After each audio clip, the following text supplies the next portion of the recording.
Assalamu alaikum, this is Sinat, and the story that I'm going to share with you today is from Deen Sisters on Instagram. My dear brothers and sisters, after a lot of research I found this story that happened to a young man and is a lesson to show us that the path of Shaitan leads to nothing but destruction. The story is counted by the cousin of the young man, so let's start. Bismillah. My name is Yasser. I was 28 when the events I will count happened. I come from a family of farmers. We are villagers from Egypt. I was married to a good woman, we had a son, and we lived with my mother in the house of my father. I was a simple farmer, so we were poor, and I started to get tired of that life. I was an adventurer who loved to live new experiences, and I wanted to be wealthy and live like other men of my age, but I did not study and couldn't afford a good job.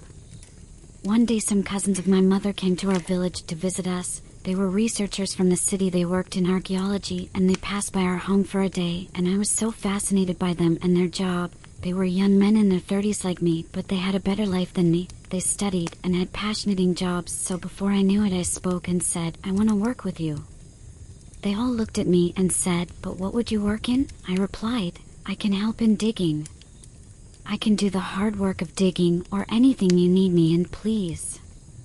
Out of respect for my mother they accepted, and I left with them for another city in Egypt, and we stopped and started to dig in a certain place to search for ancient remainings and treasures. And while I was digging, I noticed a man who was telling them where to dig. He traveled with us, but I noticed that sometimes he went to far places by himself and talked alone, like talking to himself, and I started to chat with him.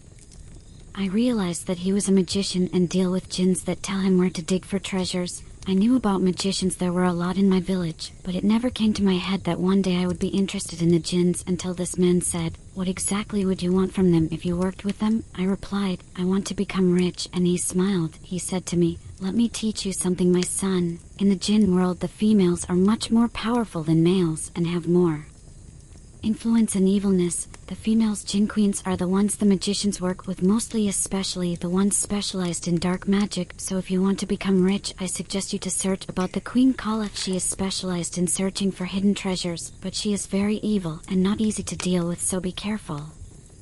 He continued, I tried to call on her many times, but it never worked out. You have more chances than me since you are younger and good looking, because if she likes your look she will show up and take you as a husband, but if she doesn't like how you look or see that you are weak, she will send one of her guards or servants to torture you until you lose your mind or die.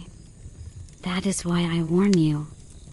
He seemed to me like a weak magician. The jinns were playing him. They led him to wrong places everywhere we went, so I lost interest in him. I wanted to go to a powerful magician, and I became obsessed with the Queen Kala, and my decision was made. I had to search for a way to summon her. She is my only way for a better life.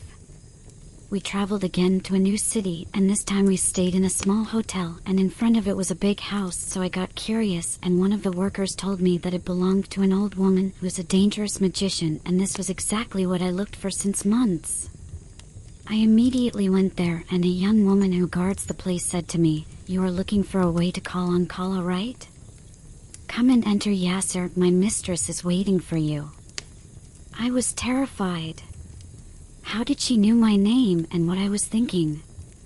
Then it hit me, this is the house of a magician. The old lady was waiting inside. She looked at me and said, I will give you the real ritual to call on the Queen Kala, but in exchange I want a huge amount of money. I replied, but I don't have money. She was silent for some time, then said, all right, I will need you in something. When you call on Kala, I need you to go to a certain grave and bring me something from there. Part 2 will be shared in next video. Until then, don't forget to like, share, and subscribe to our videos. Thanks.